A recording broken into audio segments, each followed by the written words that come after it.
Donc bonjour, bienvenue à tous. Aujourd'hui, je reçois Hélène Banoun, scientifique, qui va nous parler de toute cette problématique des maladies avec les troupeaux abattus en France et en Europe, hein. Malheureusement, on a plein de maladies. On va en énumérer quelques-unes et essayer d'apporter des éléments de réponse parce que on n'a jamais toutes les réponses, mais on essaye de comprendre ce qui se passe et ces abattages massifs bah, qui mettent les éleveurs par terre, les familles par terre, et comment on peut y répondre, comment on peut agir sur les politiques français et européens pour arrêter tous ces massacres. Donc bonjour Hélène, vas-y, je te donne la parole. Bonjour, bonjour. Donc, merci beaucoup de m'inviter. Alors aujourd'hui, c'est une journée particulière puisque vendredi 17 avril, il y a eu un abattage, une vaccination forcée chez une éleveuse de l'Ariège, Christelle Record, qui avait précédemment reçu un trophée pour son travail parce elle menait un travail exemplaire d'élevage des animaux dans des conditions naturelles, avec une très bonne santé de son troupeau. Voilà, elle a été récompensée par les autorités. Mais là, elle s'est battue jusqu'au bout au niveau juridique et pour empêcher cette vaccination qui a eu lieu ce matin, donc avec présence de je ne sais pas combien de gendarmes. Il y avait même l'armée sur place et des vétérinaires qui sont venus avec un fusil hypodermique pour tirer sur des petits veaux. Ça a été filmé hein, par des journalistes indépendants qui étaient là, quoi. Donc on atteint des sommets dans l'absurdité, quoi. Alors si on commence par la DNC, parce que dans les maladies qu'on va énumérer, le problème c'est que la France, pour exporter, notamment sur la DNC, c'est 2 milliards d'euros par an à peu près d'animaux vivants, ils veulent garder ce qu'on appelle le statut indemne. Donc ils veulent rester, et ces maladies comme la DNC, elles sont classées, elles ont été classées, je pense, par l'Europe, hein, si je me trompe pas, en catégorie A. Et cette fameuse DNC, elle n'est pas contagieuse à l'homme. Donc pourquoi ce vent de panique et c'est l'abattage total des troupeaux? Alors voilà, donc c'est classé en maladie A, donc à éradication immédiate. Bon, on parlera après de ce mot éradication, parce qu'il faut en fait conserver le statut indemne. C'est pas du tout un problème sanitaire. D'ailleurs, ça a été bien confirmé par les experts de l'OPEXT, donc l'Office parlementaire d'évaluation des choix scientifiques et techniques, qui s'est réuni sur la DNC en janvier. Les experts officiels, ils ont bien dit que c'était un problème économique et pas sanitaire. Parce que si la France perd son statut indemne, elle ne peut plus exporter ses veaux broutards, Oui. surtout en Italie. Voilà. Et il y a des problèmes aussi avec d'autres pays, genre avec l'Angleterre, ils ne veulent pas de fromage si on a perdu le statut indemne. Voilà, donc c'est juste un problème économique. Et c'est l'Europe qui a décidé ça, quoi. Alors, moi, je voudrais savoir qui est-ce qui décide en Europe? Est-ce qu'il y a un débat démocratique avec les éleveurs avant de décider? Qui est-ce qui décide? C'est assez opaque, quoi. On ne sait pas, en fait, qui est-ce qui décide ça. Et donc, en fait, il faudrait faire déclasser cette maladie, et puis peut-être d'autres aussi, de classe A en classe D ou E, pour qu'elle soit juste sous contrôle, mais qu'il n'y ait pas un abattage obligatoire, parce que ça date de 2023, l'abattage obligatoire. Jusqu'en 2023, c'était laissé à chaque État membre, il avait quand même une latitude pour choisir si vous pouvez faire à l'abattage total ou abattage sélectif. Mais depuis 2023, voilà, c'est abattage total. Je ne sais pas pour quelle raison, c'est juste économique, mais au niveau sanitaire, c'est pas justifié. Parce que on l'a bien vu, c'est une maladie bénigne pour le cheptel français. Il n'y a pas eu, il y a peut-être eu une ou deux vaches qui sont mortes de la maladie sur 2 millions de bovins touchés dans les zones infectées, quoi. Donc c'est rien du tout, quoi. Oui, le taux de mortalité est très faible en DNC, hein. Voilà, dans toutes les épidémies récentes, j'ai regardé dans le monde entier, hein, quand c'est des troupeaux un peu en extensif, par exemple en Mongolie, il y a eu une épidémie là, en 2021 où Oui. c'est des troupeaux en extensifs, ben, il y a 0% de mortalité, il n'y a pas de mort. Voilà. Oui, moi, à ma connaissance, la DNC, c'est apparu, alors ça existait sûrement avant, hein, mais ça a été détecté en Zambie en 1929. Voilà, bon, ça a été détecté, sûrement que ça existait avant, mais bon, c'est vrai qu'à cette Voilà. époque-là, on Donc peut c'est pas. pas contagieux à l'homme, la viande est consommable, donc d'où l'idée de tous ceux qui essayent de se bouger, faire pression sur les politiques pour qu'ils la changent de classification, qu'ils la classent en C ou en D, hein, mais pas en A, pour arrêter l'abattage total en fait, hein. Oui, voilà, c'est ça. C'est juste des questions économiques, d'exportation, quoi. Voilà. Et alors, dans le cas de, je vais prendre dans l'ordre, dans le cas de la tuberculose, je vois qu'ils disent qu'il faut qu'il y ait 0,01% du cheptel contaminé en France à la tuberculose. Alors là, c'est pareil, le seuil, il est bas, Alors, il faut qu'il y ait moins de 0,01% du cheptel qui soit contaminé, c'est-à-dire testé positif avec des tests testé qui sont positif. discutables. Il faut qu'il y ait moins de 0,01% pour que la France conserve son statut indemne. C'est ça. Elle l'a récupéré en 2001, mais auparavant, elle ne l'avait pas, hein. Il y avait, euh, il y avait, je ne sais plus combien de pourcents, mais c'était énorme le pourcentage de bovins qui Qui étaient. avait la tuberculose. Voilà. Donc on Il y avait avait, perdu notre statut. voilà. Et on l'a retrouvé en 2001, et depuis, ils font tout pour le garder. Alors, comme le cheptel diminue, eh ben, ce 0,01%, ça fait d'autant moins d'animaux en nombre absolu qui doivent être testés positifs. Donc, voilà, c'est pour ça qu'ils traquent tout. Ils traquent à mort. Voilà, cette tuberculose. Alors, elle est présente, je crois, assez dans l'ouest et puis dans le sud-ouest aussi. Oui, alors c'est pour ça qu'il la traque. C'est encore pareil, pour des raisons économiques, le statut indemne. Donc, dès qu'ils en trouvent, ils font un peu de sélectif, mais beaucoup d'abattage total, sachant que le sélectif, il y en a certains qui ont passé au travers, mais c'est compliqué de passer au travers parce que d'abord, il y a une pression terrible. Ils reviennent tester tous les 3 ou tous les 6 mois et c'est pas gagné, hein. Voilà, oui, donc ils font des tests, comme ils veulent à tout prix savoir combien il y a d'animaux infectés, enfin supposément infectés, ils font des tests très sensibles, maintenant c'est les tests à l'interféron, qui Oui, sont très sensibles, mais qui sont trop sensibles et trop peu spécifiques. Et quand ils abattent, ils font un abattage sélectif de 3, 4, 5 vaches, ils font l'autopsie, et puis en fait ils trouvent que les vaches, elles sont négatives, elles n'étaient pas infectées. oui. Parce que le test est trop sensible. Donc, ils disent à l'éleveur, bah, c'est bon, elles n'étaient pas infectées, on reviendra dans 6 mois. Et 6 mois après, ils reviennent, ils refont des tests encore très sensibles et ils retrouvent trois quatre vaches. C'est un stress insupportable pour l'éleveur parce que pendant des années, il est soumis à ces tests. Et on lui dit ensuite, ah bah tant mieux, vos vaches, elles étaient pas malades. On les a euthanasiées pour, enfin, ils disent pas pour rien, mais on Non, les a non. euthanasiées. Voilà. Donc c'est absurde, mais voilà, c'est toute une idéologie Et d'éradiquer alors, il y les. a le problème de pas sur la DNC, mais sur la tuberculose, il y a le problème de la période d'incubation, où ils peuvent trouver rien dans les tests, mais en fait, elles sont en période d'incubation. Et après, elles ressortent la maladie 6 mois ou un an après. Oui, mais ça, la tuberculose, on sait, mais c'est comme pour la tuberculose humaine, on peut très bien, si on est en bonne santé, si on a un bon système immunitaire, Oui. héberger la maladie toute sa vie et ne jamais tomber malade. C'est ça. Voilà, après, c'est comme, après, on va nous dire à l'extrême, ah mais oui, mais cette vache, elle va mourir. Évidemment, toutes les vaches meurent, tous les humains meurent, donc on va la tuer avant qu'elle meure pour l'empêcher de mourir. Non, mais ça devient absurde, quoi, voilà. Ça devient tout ça, c'est grotesque, quoi. Je sais pas si ces gens qui font ces règlements, ils vont jusqu'à réfléchir à ça, quoi. Je sais pas ce qu'ils ont dans le cerveau, Et mais donc, le règlement vient de l'Europe, hein, et ça redescend sur les États membres. voilà. Voilà, à chaque fois, le gouvernement français, il dit, ouais, c'est la réglementation européenne. Mais bon, qui est-ce qui décide de sa réglementation? Voilà. Et pourquoi les experts français ne critiquent pas cette réglementation? Pourquoi les vétérinaires ne critiquent pas? Pourquoi on n'a pas le droit de critiquer en plus? On n'a Alors pas le droit. pourquoi ils n'ont pas changé la tuberculose? Pourquoi on la change pas? Alors est-ce qu'ils peuvent la changer de catégorie? Je sais pas. Je pose la question. Et le taux des 0,01. Alors il y a eu des contagions à l'homme parce que moi je sais que j'en connais des cas concrets où ça peut aller dans les deux sens d'ailleurs, hein. Ça peut être de l'homme au bovin. Mais il y a toute la faune sauvage. Donc sur la tuberculose avec la faune sauvage, c'est impossible d'éradiquer cette maladie-là. Mais oui, c'est impossible parce que la faune sauvage, on sait qu'il y a les blaireaux et les sangliers qui l'hébergent, la bactérie, mais il y en a absolument d'autres en plus. Donc c'est impossible. De toute façon, l'idée d'éradiquer les maladies, on a éradiqué la variole humaine, d'accord?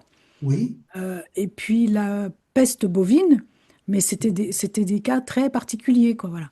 Et quand il n'y a pas de réservoir sauvage, quand la variole humaine, c'était une maladie que humaine, où les gens étaient contagieux une fois qu'ils avaient, euh, enfin, qu'ils avaient des symptômes. Donc c'était facile de les isoler. Mais quand vous êtes contagieux avant d'avoir des symptômes, bah, c'est impossible d'éradiquer une maladie, voilà. Sinon, il faut tuer toutes les vaches, voilà. C'est à la limite de leur raisonnement, on va jusque-là, quoi. Toutes les donc vaches, tous les blaireaux, tous les sangliers. Ouais, donc que ça soit en France, en Europe ou dans le monde, la DNC ou la tuberculose, on ne pourra jamais les éradiquer totalement. Ben non, parce que la DNC, la dermatose nodulaire contagieuse, donc il n'y a que l'Europe qui veut l'éradiquer. En Afrique, en Asie, en Inde, Oui, ils veulent pas l'éradiquer, ils la contrôlent. Donc si elle existe ailleurs, comme on sait que ça vient par transport d'animaux, oui. bon, on sait qu'elle est apparue d'abord, là, cette épidémie en Sardaigne. Mais comment elle arrive en Sardaigne, personne ne sait. Est-ce que c'est des transports d'animaux de l'Afrique du Nord? Parce il y a quand même une grosse épidémie en Algérie, en Libye et en Tunisie depuis 2023-2024. Donc, est-ce que ça vient de là? On ne sait pas. Est-ce que ça vient des Balkans? Bon, ça viendrait plutôt de l'Afrique du Nord, mais en fait, on ne sait pas. Donc, ça vient par transport d'animaux. Donc, s'il y a des zones du monde où on ne l'éradique pas, bah, on ne va pas pouvoir l'éradiquer. C'est stupide, quoi. Là, éradiquer totalement pour les deux maladies DNC tuberculose, c'est impossible. Donc si on veut améliorer les choses rapidement, c'est d'améliorer les tests, éventuellement abattre l'animal malade, mais ne pas abattre tout le troupeau. C'est ça qu'on pourrait faire. Bah oui, bon, même pour la DNC, la dermatose, on a vu que c'était une maladie assez bénigne. S'il y a une vache qui a trois nodules et puis qui, au bout de 2 jours, elle est guérie, c'est peut-être pas la peine de la battre, hein, voilà, Non. parce qu'il y en a qui guérissent. Alors, ce que je voudrais ajouter aussi sur la vaccination, c'est que la vaccination, actuellement, donc, qui est forcée, qui est obligatoire, elle n'empêche pas la circulation du virus, puisque là, en Sardaigne, récemment, il y a 3 jours, depuis 3 jours, il y a 3 nouveaux foyers en Sardaigne. Ils ont vacciné à 98% le cheptel en été dernier. Mais là, apparemment, la maladie est apparue sur des veaux de mères vaccinées. Donc, en fait, l'immunité vaccinale de la mère, elle passe aux veaux, mais elle ne dure pas longtemps. Parce que ces veaux-là, ils n'ont plus eu d'immunité maternelle. Et donc, ils étaient sensibles. Et donc, en fait, ils ont révélé que le virus circule toujours en Sardaigne. Et ce qui se passe, il circule aussi certainement ici en France, en Espagne. Alors en Espagne, ils sont affolés par le cas de Sardaigne, donc ils redemandent de revacciner toutes les vaches à 6 mois, celles qui ont été vaccinées six En mois avant. Espagne, ils vont tout revacciner. Voilà. Alors qu'en fait, il n'y a aucune étude expérimentale qui a essayé de vacciner à 6 mois. Toutes les études disent que le vaccin, il protège pendant 12 à 18 mois au moins. Donc, on sait, voilà, c'est tout. En fait, ils veulent masquer la circulation du virus. Ils veulent surtout qu'on ne voit pas le virus qui circule, C'est donc ils ça. veulent revacciner sans arrêt, quoi. Donc, bientôt, si on les suit, on va revacciner tous les 6 mois, quoi. Donc en fait, c'est important, le vaccin n'empêche pas la maladie de circuler. Voilà, ça a été confirmé par les experts à l'OPEX. Ça n'empêche pas, ça permet la circulation silencieuse. Et donc, l'autorité, l'EFSA, l'autorité de sécurité des aliments, elle a demandé, elle recommandait qu'on laisse des animaux sentinelles non vaccinés pour justement voir la circulation du virus. Parce que si ils sont tous vaccinés, on ne le voit pas. Et donc, ça aurait été intelligent de laisser les quelques éleveurs qui se sont opposés à la vaccination en France, de les laisser avoir leurs animaux non vaccinés, quoi. Parce que quel est l'intérêt, même pour le commerce international, l'export, pour la DNC, du moment qu'il n'y a pas de danger, la viande est consommable, quel est l'intérêt de mettre une pression comme ça et d'abattre les troupeaux? Je vois pas. Ça n'a aucun sens parce en plus, ça coûte une fortune. À l'État, les troupeaux, ils sont reconstitués. L'éleveur rachète un troupeau, ça coûte une fortune. Oui, puis bah, l'intérêt, c'est que les pays où ils n'ont pas encore la DNC, les pays du Nord, où Oui, ils veulent pas être infectés, voilà, parce que c'est tout ce qu'ils appellent les maladies exotiques. Bon, mais maintenant, on va dire qu'elle est plus exotique, cette maladie, puisqu'elle va s'installer en Europe. Elle est déjà installée dans les Balkans. Alors là, il n'y a pas de nouveaux cas. Ils ont vacciné. Bon, est-ce qu'ils revaccinent tous les ans? Il faudra les voir. Mais certainement qu'elle est installée en Europe, la maladie, donc elle va finir par diffuser, quoi.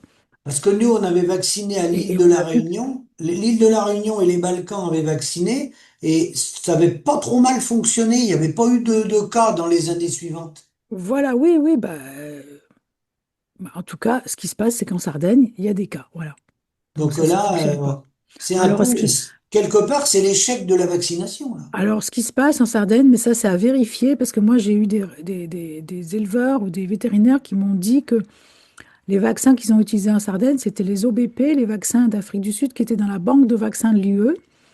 qui devait y être depuis un certain temps, et que, en fait, la date de péremption, elle était dépassée, et qu'ils l'ont reculée. Donc, est-ce que ces vaccins, ils n'étaient pas inactifs quand ils les ont injectés en Sardaigne? C'est pas très clair, cette histoire-là, voilà. Ce qu'on a en France, c'est plutôt l'inverse. En ce moment, on a plutôt des vaccins qui seraient plutôt trop dosés, Oui, et peut-être qu'en Sardaigne, ils auraient été sous-dosés. C'est peut-être ça oui. qui fait que le virus circule. Voilà, tout ça, c'est des suppositions, mais qu'il faudrait vérifier. Oui, c'est des En fait, suppositions. Oui. voilà, tout Parce ça, il qu'après, faudrait vérifier, quoi. Et a il priori, il y faudrait, a eu des réactions sur les animaux parce que c'était surdosé. Et puis, il suffit qu'ils soient mal piqués aussi, les animaux. Il y a tout ça, hein. voilà, en intramusculaire plutôt qu'en sous-cutané. La recommandation, c'est sous-cutané. Voilà. Et si on pique en intramusculaire, il y a des éleveurs qui ont eu jusqu'à 15 kilos de viande nécrosée C'est saisie à ça. l'abattoir. C'est ça. Bah Donc, oui, mais c'est quand pas. on fait une vaccination, on maîtrise pas tout à 100%, hein. Les animaux, ils bougent, hein. Alors, les animaux, ils sont en contention. Les vétérinaires, ils savent faire quand même le sous-cutané. Il faut juste pincer la peau, quoi.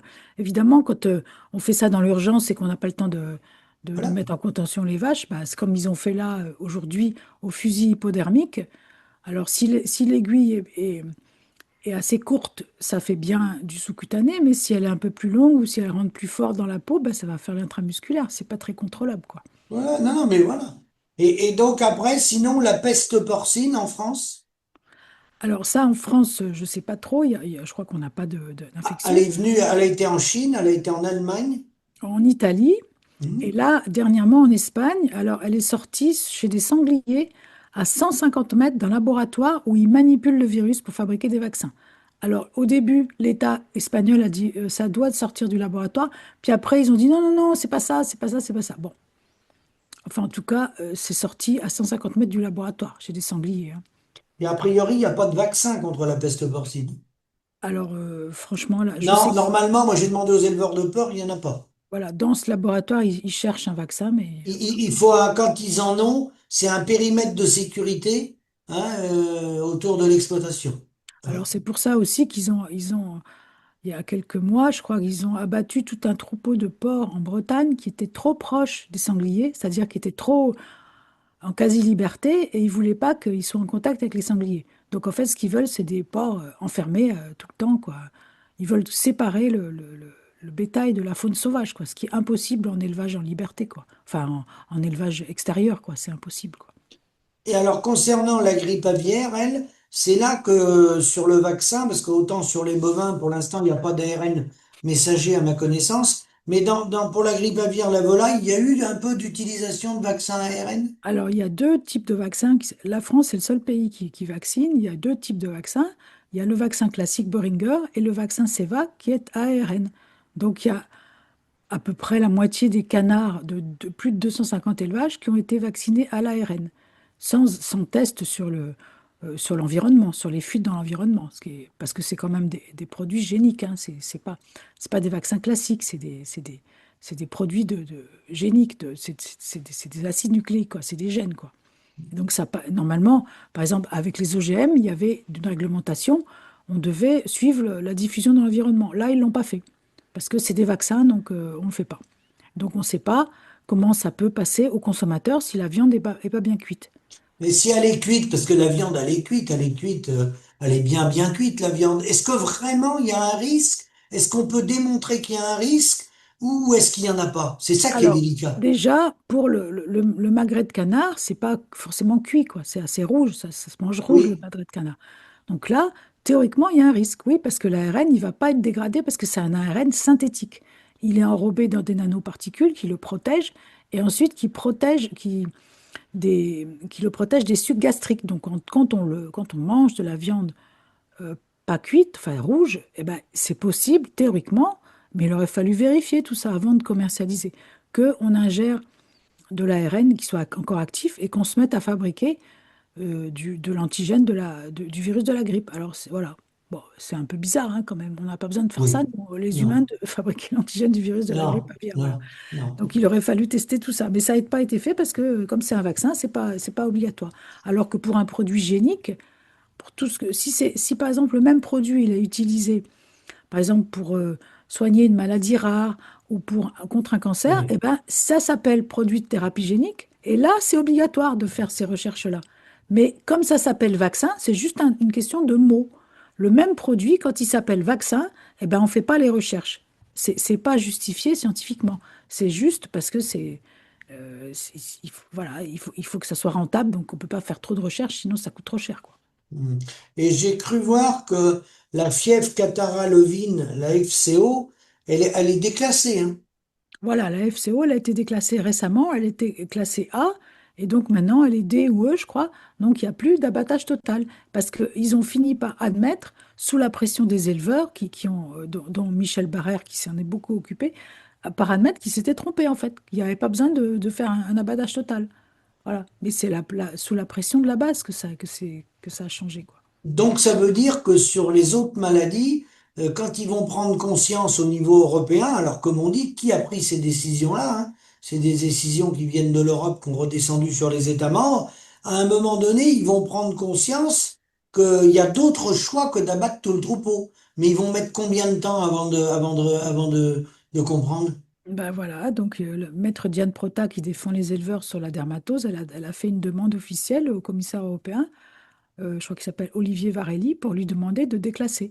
Je ne sais pas où ça en est, si, elle a, si même il a dû accuser réception, mais bon. Mais le problème, c'est ça, c'est qui c'est ces gens-là? Qui sont les experts qui décident? Est-ce qu'ils discutent de ça avec les syndicats agricoles, avec les éleveurs? C'est complètement opaque, quoi. Parce que globalement, si d'un point de vue scientifique, il y a des données et que c'est bien expliqué, on va dire que globalement, les syndicats agricoles, ils vont suivre. Si on dit qu'il n'y a pas de risque majeur pour l'homme et autres, je vois pas tellement un syndicat revendiquer l'abattage total. Tout le monde va se ranger derrière l'abattage que de l'animal malade, hein. Ça paraît logique, hein. Oui, s'il n'y a plus d'histoire de préservation du statut indemne, parce que là, c'est surtout les gros syndicats comme la FNSEA qui Bien sûr. protègent un peu les enfin, même pas les gros élevages, mais qui protègent les négociants, quoi, parce que Les négociants. c'est les négociants qui profitent de ça, pour permettre qu'il y ait toujours l'exportation, quoi, voilà, c'est ça qui protège. S'il n'y a plus d'histoire de statut indemne à protéger, bah, je vois pas pourquoi il serait toujours pour l'abattage total. Je comprends pas, voilà, il n'y a aucune logique, quoi. Parce qu'après, les maladies, ces maladies-là, DNC, tuberculose, enfin, toutes les FCO, bah, les déclassées, on peut les gérer en éventuellement tuer l'animal uniquement celui qui est atteint de la maladie et très atteint par la maladie. Parce que dans le cas de la DNC, c'est même encore pire, la DNC, parce que la maladie, elle se soigne facilement. Voilà, dans les pays où ils éradiquent pas, en Inde, en Afrique, en Russie, en Asie, ils soignent, oui, oui, oui. Il Mais, soigne l'animal.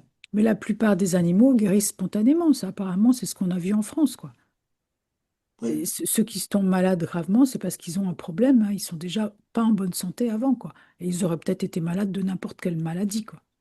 Donc là, en termes de coûts, parce que bon, ces gens-là qui ont décidé cette politique-là, hein, c'est une idéologie un peu, hein, de partir dans ce domaine-là. Ils vont pas vouloir reconnaître si il y a un changement du statut indemne ou un retour en arrière de la classification de la maladie, qu'elle est plus en A. Ça veut dire qu'ils auront reculé par rapport aux décisions qu'il avait prises antérieurement.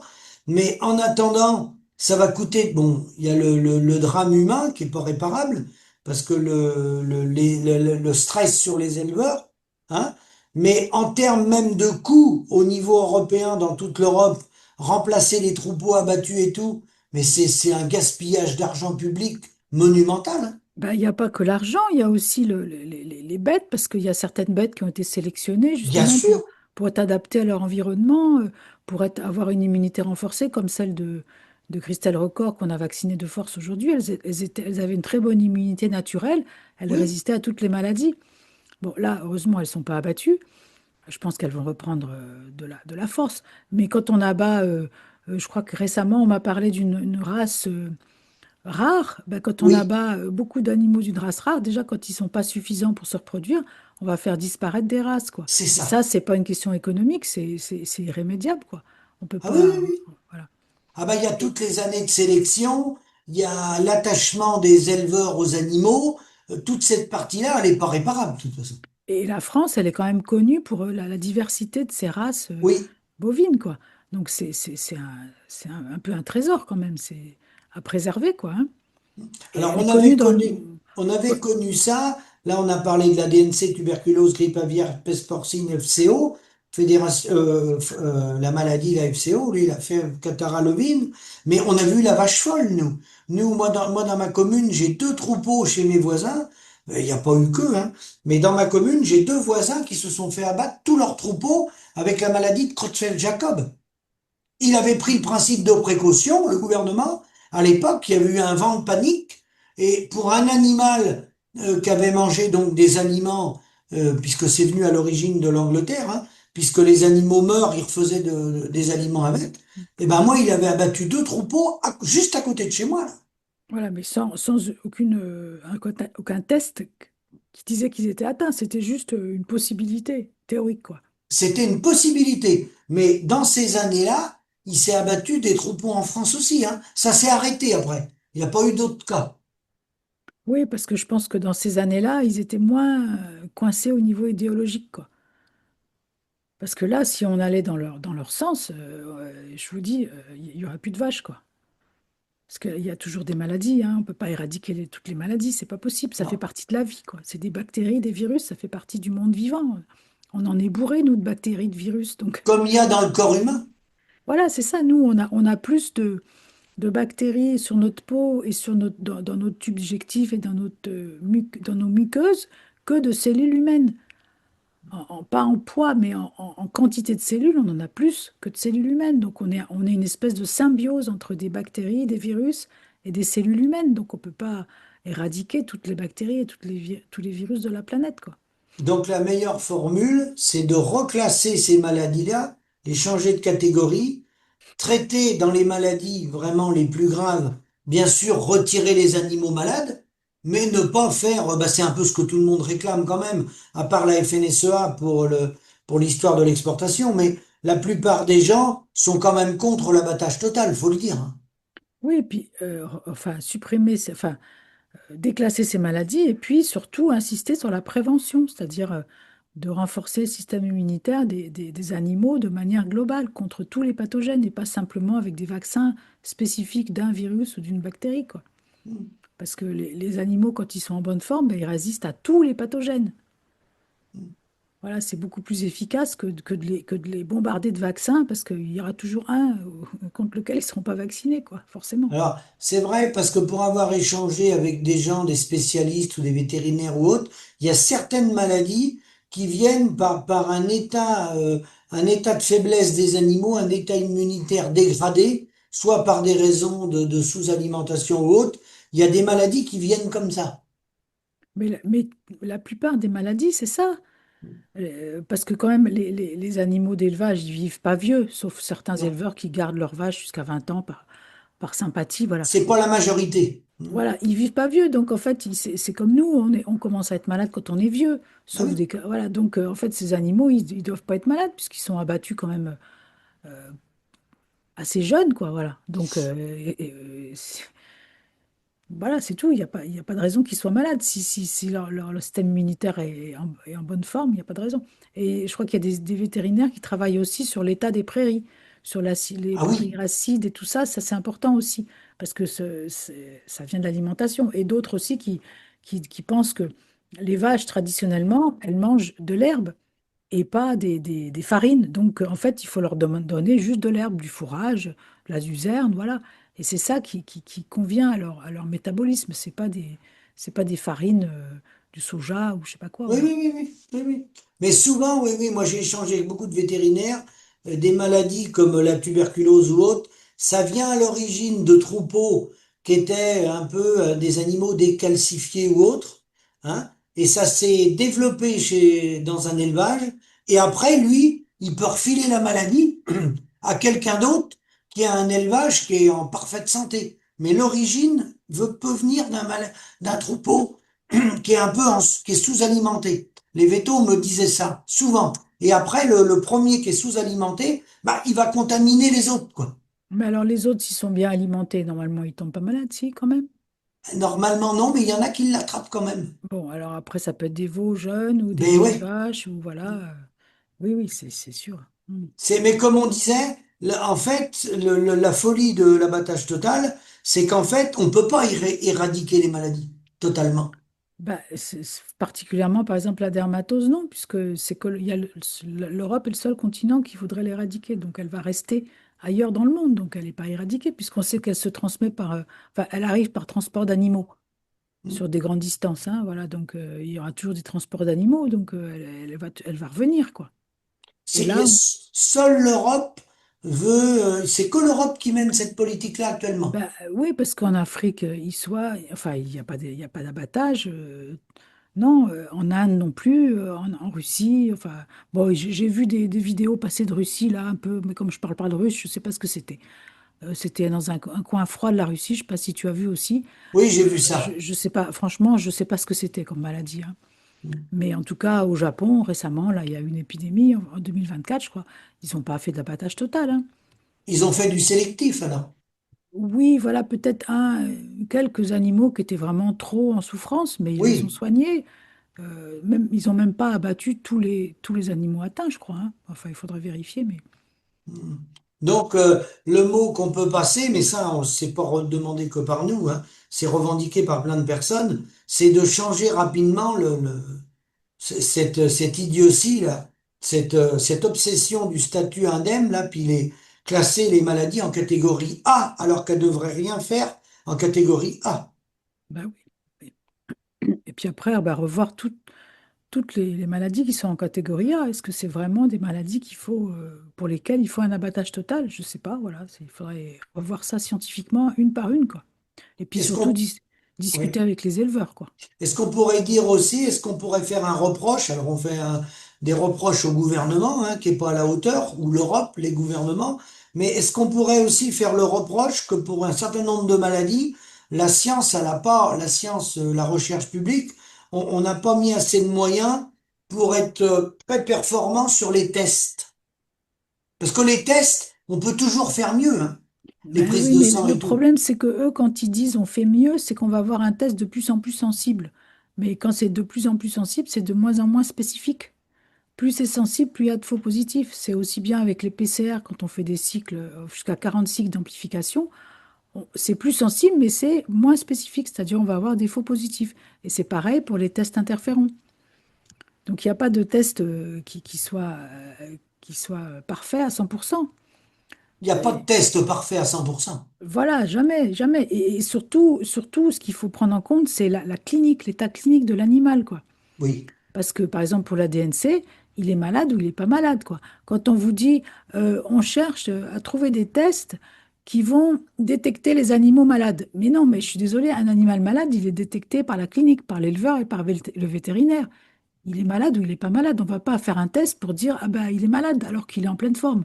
Voilà, donc tout ça, c'est des choses qui sont incohérentes et qui sont sans arrêt dans les règlements, dans les textes officiels. Et il faut discuter tout ça, toutes ces incohérences, quoi. Je crois qu'il y a beaucoup de travail, hein. Ouais, il y a beaucoup de travail. Mais il y a beaucoup de choses qui sont publiées déjà scientifiquement. Moi, mon travail, d'analyser, de synthétiser tout ce qui est publié, de le mettre à la portée de tout le monde. Voilà. Par exemple, il y a une éleveuse de Savoie, en 2025, elle avait demandé la suspension de l'abattage. Et le préfet a répondu non. Il avait plusieurs raisons. Et dans ces raisons, il y avait un animal asymptomatique, donc qui n'est pas malade, il peut transmettre le virus. Et il a donné comme référence un article de Monsieur Hagman, c'est un des experts européens. Eh bien, moi, j'ai lu l'article. J'ai lu d'autres articles qui ont été faits, des essais en laboratoire. En fait, ces essais, ils montrent que les animaux qui sont pas malades, ils ne transmettent pas la maladie. Mais c'est une mauvaise interprétation, c'est Oui, quelque je chose de... comprends. Voilà, il y avait un essai biaisé, mais en tout cas, il y a eu au moins 3 études scientifiques qui montrent qu'en fait, ils ne transmettent pas.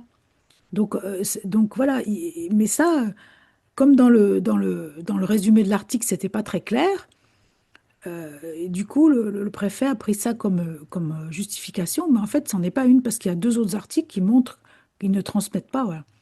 En fait, Alors, alors ensuite, bah, quand enfin, les animaux sont contaminés ou les tests ont réagi, bah là, les forces de l'ordre, l'État, le préfet, voilà, hein, les forces de l'ordre, ils viennent dans les exploitations, et là, malheureusement, l'agriculteur, bah, il est démuni, hein.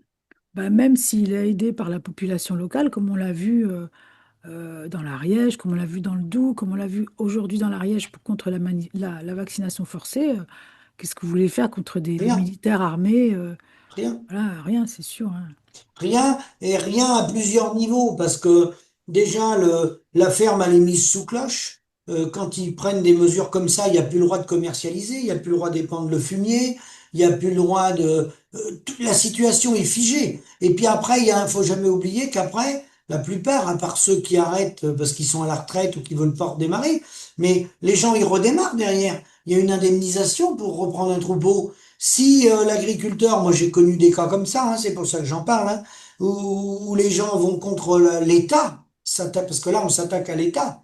Si derrière il y a subvention, si ça se passe mal, bah, l'État va diminuer l'enveloppe de l'agriculteur qui aura foutu le bordel, hein.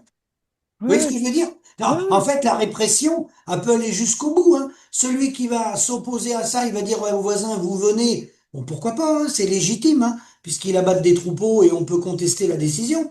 Mais si on sort aux forces de l'ordre à la décision de l'État, ça peut aller jusqu'à la suspension de l'indemnité pour reconstituer le troupeau, hein. Ah oui, oui, mais Moi, ça, moi, c'est je le sais plus. parce que on a eu des cas concrets. Nous, moi, j'étais à l'appli nationale quand il y a eu les grèves du lait. Et j'ai des cas aussi en Italie ou en Espagne où ceux qui allaient très, très fort contre l'État, ça va jusqu'à l'agriculteur, il peut se retrouver en faillite avec ça. Ah oui, oui, oui. Oui, mais je crois que récemment, j'ai vu passer, après, j'ai pas creusé, mais un agriculteur qui est en faillite à cause de la tuberculose Ah bovine oui? parce que on lui a tout abattu et voilà, il est en faillite, quoi.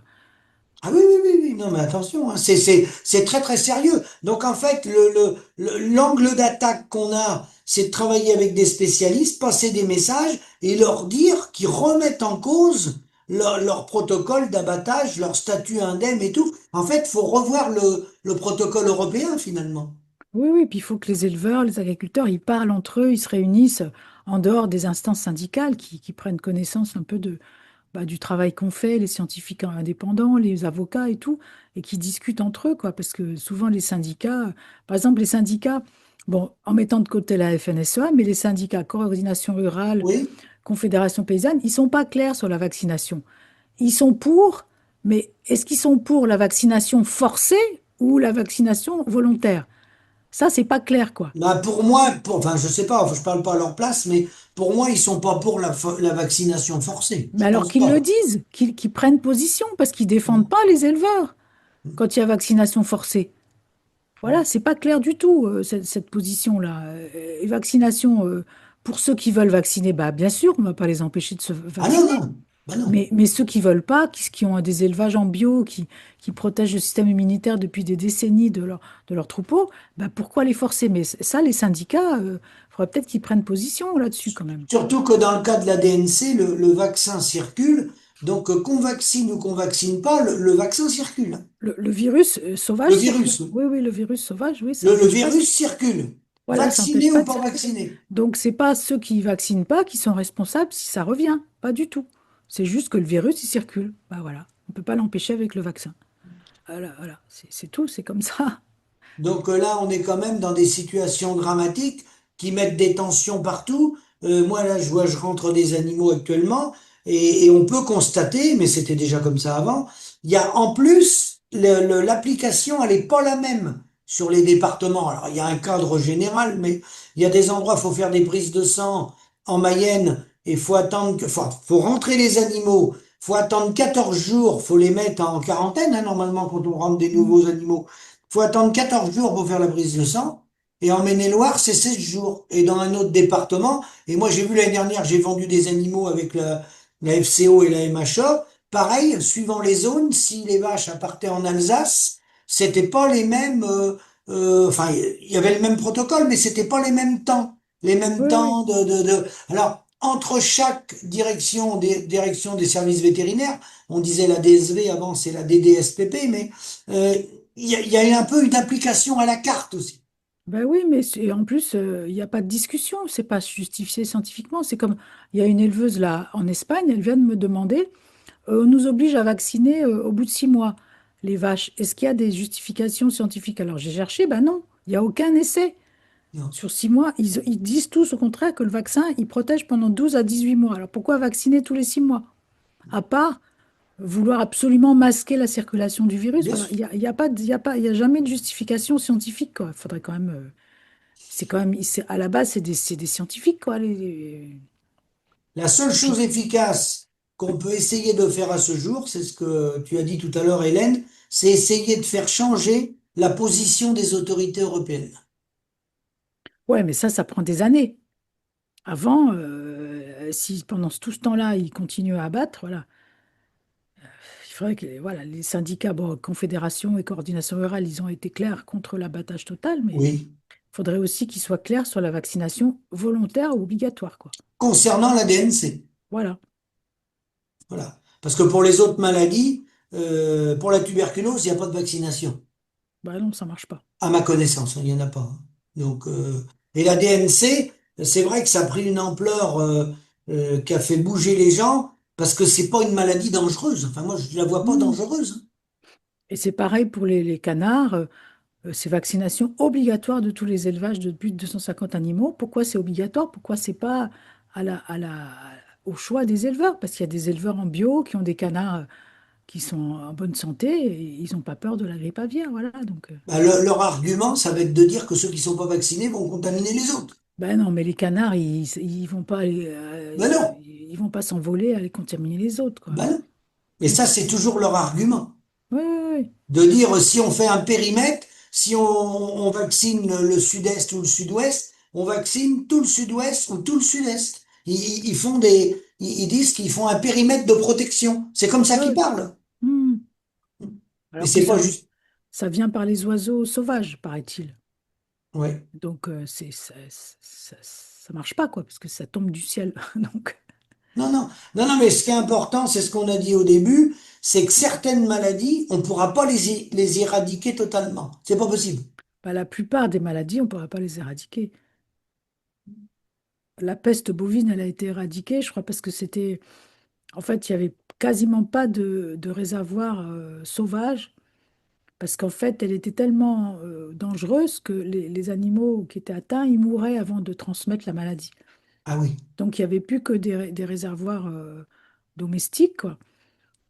Donc, en plus, ils avaient un vaccin. Ils ont un vaccin qui fonctionne très, très bien, qui est vraiment assez efficace, quoi. Donc, ils ont pu, comme ça, éradiquer cette maladie. Voilà. Bon, officiellement, elle est éradiquée. Après, je ne sais pas si elle ne va pas ressortir, mais officiellement, elle est éradiquée, quoi. Mhm. Non, mais les vaccins peuvent être une réponse dans certains cas, dans certaines maladies, mais c'est pas forcément à les généraliser qu'on va résoudre tous les problèmes. Faut les adapter en fonction des maladies. Oui, et puis surtout, il faut que ça soit volontaire, quoi. Ceux qui veulent absolument pas vacciner, c'est à leur risque et péril, quoi. Oui, Et arrêter de dire que si la maladie revient, c'est de leur faute, parce que non. non. Non. Alors si celui qui veut pas vacciner, exact, c'est à ses risques et périls, c'est-à-dire que ceux qui sont rentrés, alors là c'est encore pareil, pour savoir comment fonctionnent les gouvernements ou les ministères, celui qui va rentrer dans le protocole gouvernemental avec la vaccination, s'il y a un accident, il aura alors il fera pas fortune, mais il aura des mesures d'indemnisation. Celui qui va refuser la vaccination, si par hasard il a un problème et que le troupeau doit être abattu, eh ben, il n'aura rien du tout. Ouais. Faut bien avoir l'honnêteté de le dire aux gens aussi, hein. Parce que moi, j'ai des copains qui ont siégé dans les ministères dans les années 80-90. Ce problème-là avait déjà été soulevé, hein. Et les syndicats, ne savaient pas trop comment se positionner parce que on leur avait dit, pas de problème, hein, vaccination volontaire. Mais si un éleveur est touché par la maladie, il a fait le choix de pas vacciner, il assume jusqu'au bout, hein. Si son troupeau, il est mort, c'est lui qui se le paye. Voilà, s'il est mort de la maladie, mais De la voilà, ah maladie. ben ça c'est normal. Il prend des risques. Par contre, c'est évidemment si l'État décide de l'abattre, parce que alors là c'est plus Ah ben là, normal. c'est autre chose. C'est Voilà, autre chose. bah, ça c'est sûr, hein. Mais les éleveurs qui refusent le vaccin, ils connaissent leur troupeau, ils savent Tout à qu'il est fait. capable de résister. Voilà, voilà, Tout c'est à sûr. fait, tout à fait, tout à fait. Oui, oui, ben non, mais c'est logique, hein, c'est logique, hein. Bon, bah, très bien. Ben, sur ce, Hélène, je sais pas si tu as un mot de la fin, mais on en a déjà dit pas mal. On a parlé de plusieurs maladies. Bah, moi, je voulais juste rendre honneur à tous ceux qui résistent, quoi, à Christelle Recor, à Virginie Daléry, au collectif Libré, quoi, qui sont des gens courageux, qui résistent à tout ça, quoi, qui ont qui ont protégé leurs bêtes déjà par un bon système immunitaire, qui ont une méthode d'élevage naturelle, quoi, voilà, et qui résistent. Et Oui, Romain, il on y a peut pas Romain les, Lefebvre, Romain voilà, Lefebvre du 09 qui m'avait appelé il y a déjà plusieurs voilà, mois. Oui, il en fait partie, lui. voilà, oui, Romain, il est dans le collectif Libré, voilà. Ouais, c'est ça. Et puis à eux, aux avocats, en particulier Maître Prota, Maître Tribala de Toulouse, voilà, tous ces gens-là qui sont courageux et Qui lutte pour essayer de qui faire luttent. influencer les décisions qui sont prises. Oui, parce que s'il y a personne, alors évidemment, ça leur retombe dessus. Là, aujourd'hui, Christelle Record, bah, elle a eu tous ces animaux vaccinés contre son gré. Mais s'il n'y avait pas des gens qui luttent, bah, on ne saurait pas tout ça. Non. Voilà, c'est important. Voilà, il faut leur rendre hommage à tous ces gens-là, quoi. Et d'où l'intérêt des médias alternatifs. Ça permet de passer l'information parce que les grands médias vont pas y venir, hein. Voilà, et puis, bon, ils sont censurés, on est tous censurés, mais comme je dis toujours, il vaut mieux être censuré qu'assassiné, donc bah, on est censuré, voilà, c'est comme ça. Ah bah ça, on est censuré. Mais dans tous les pays du monde, plus ou moins, à des degrés différents, les gouvernements censurent les oppositions. Oui. Ça, c'est bien connu, hein. Hmm. Voilà. Voilà, Écoute, donc, Hélène, merci beaucoup. Et puis à bientôt pour peut-être une nouvelle intervention. Si ça bouge d'un côté ou de l'autre, espérons que là, les abattages total des troupeaux, on est vers la fin. Espérons, parce que bah, c'est dramatique pour les animaux, pour la famille, pour l'éleveur, pour les éleveurs. bah, C'est une mise à zéro en l'espace d'une journée sur des lignées d'animaux des fois qui remontent à l'arrière-grand-père, hein. oui, oui, c'est ça. Bah là, moi, je suis pas très optimiste parce que là, en Sardaigne, avec ces 3 nouveaux foyers, ils abattent encore, hein. Ils font un abattage total, hein, alors que c'est des animaux vaccinés. Ouais. Sauf les veaux qui ont déclaré la maladie, mais les vaches, elles sont vaccinées, quoi. Oui, parce qu'il arrive, alors, parce qu'on peut nous dire, oui, mais il y a indemnisation, donc on peut racheter, les limousines sont mortes, on peut racheter des limousines, les blondes sont mortes, on peut racheter des blondes d'Aquitaine, les vaches noires, Primogène, elles sont abattues, ben, faut racheter on va en trouver ailleurs. Alors, oui, oui, oui et non, les mêmes, non, et quand l'agriculteur, il a fait une sélection, je pense, notamment dans les bio, mais pas que, ils font des croisements 3 voies ou des croisements 4 voies pour arriver à faire des animaux bio en production laitière avec de la matière grasse, de la matière protéique, puis une conformité où ils ont une résistance, des animaux souvent pas très lourds mais assez robustes. Celui qui va faire des croisements comme ça sur plusieurs décennies, il va pas récupérer son troupeau, c'est pas possible parce que c'est des croisements. Ouais, ouais, ouais. Ah, ben c'est sûr, mais ça. Et là, il y a une possibilité de dérogation à l'abattage dans les règlements européens pour les races rares Normalement, oui. ou les races génétiquement sélectionnées. Donc l'État français, il a une marge de manœuvre là qu'il pourrait appliquer, dont il Oui, pourrait mais profiter. pour l'instant, il le fait pas. Il ne le fait pas parce qu'il n'y a pas de pression à la base, il n'y a pas de pression des syndicats, mais les syndicats pourraient exiger que lorsque il y a une sélection ou des races rares, ben, il y ait une dérogation à l'abattage total, hein. Oui, parce qu'on peut faire disparaître les races. Il y a certaines races, la basadaise, il y a certaines races où il reste presque plus d'animaux. On pourrait les éradiquer avec ça. Bah oui, oui, oui, c'est ce qu'on va arriver à faire. On va éradiquer des races et pas des maladies, ça c'est sûr. Ah oui, exact. Bon, eh ben écoute, Hélène, merci beaucoup et à bientôt. À bientôt, merci. Merci.